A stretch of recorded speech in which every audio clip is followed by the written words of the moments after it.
Nim lay on the floor of the cave with Fred under one arm and Selkie sheltering her back.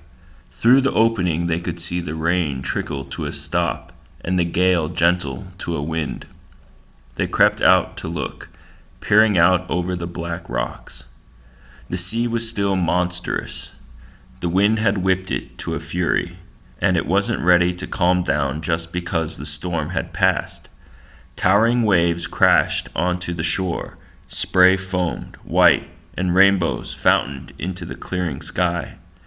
It could have been beautiful if Nim hadn't known that Jack was on the west side of the island, being tossed even further from home, and Alex was on the east, being thrown toward it. "She'll be smashed on the rocks," Nim cried.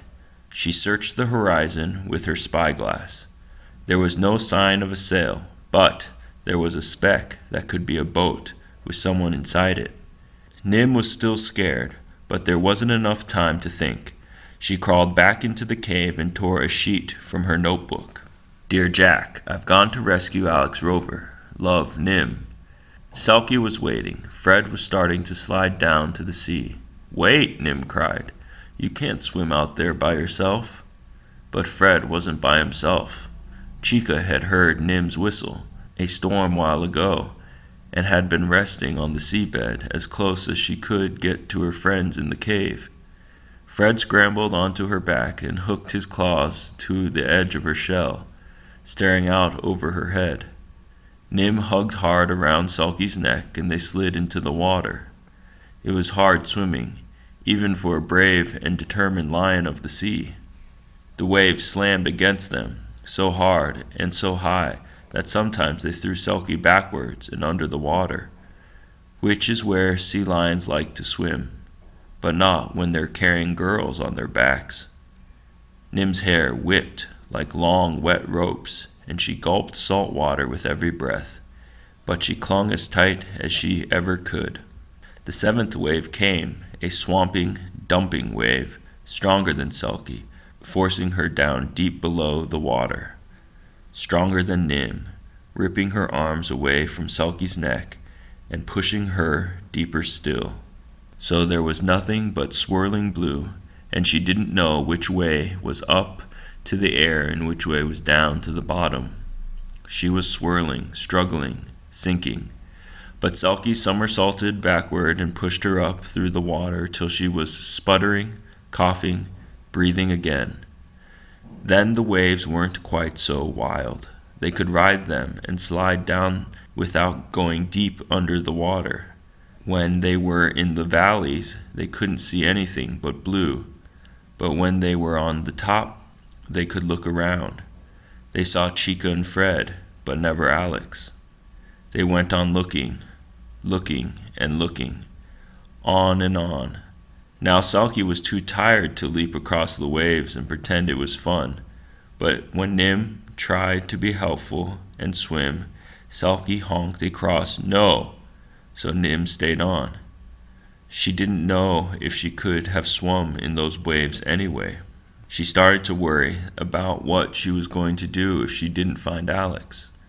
She started to worry about how big the waves were where Jack was and how far away they were taking him.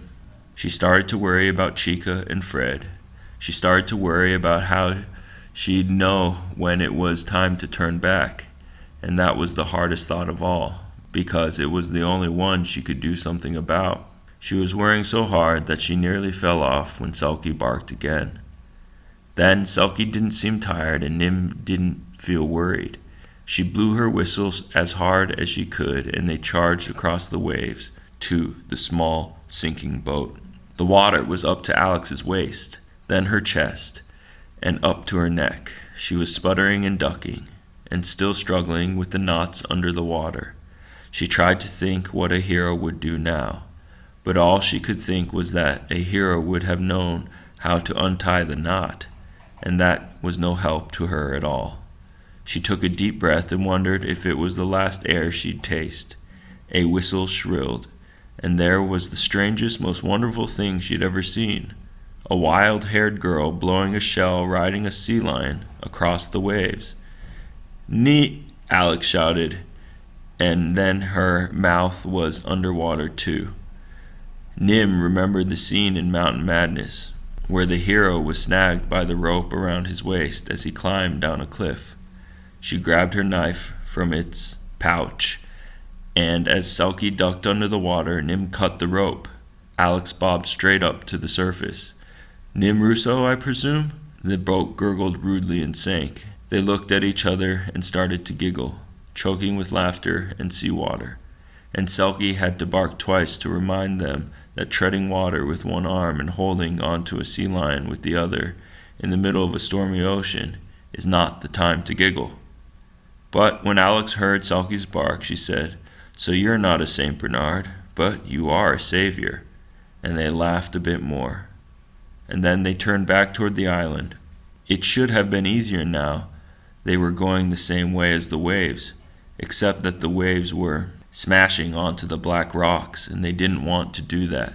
So they decided to curve around the reef and come in on the gentle slopes of Shell Beach, and Selkie couldn't carry them both. "We could take turns swimming and riding," said Nim. But even going with the waves, Nim couldn't swim as fast as Selkie. So Selkie kept having to turn around, and Alex wasn't very good at riding. So she fell off every time Selkie turned around.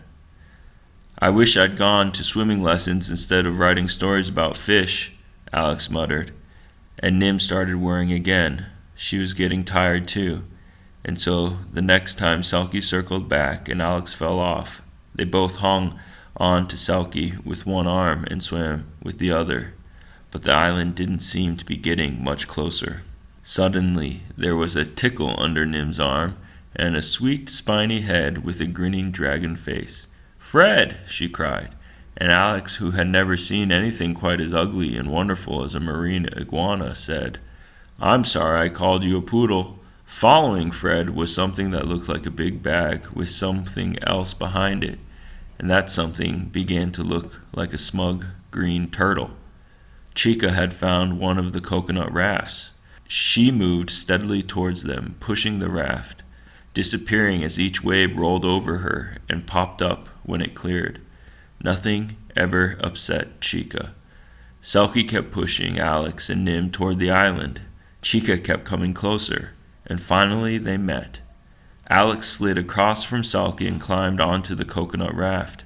She lay down and kicked her legs, but kicking Chica in the head didn't seem a good way to thank her, so she crouched forward and paddled with her hands. It didn't make the raft go much faster, but Alex felt better doing something. Nim got back onto Selkie and Fred climbed onto her shoulders. A few minutes later they tumbled onto Shell Beach, below where the hut used to be.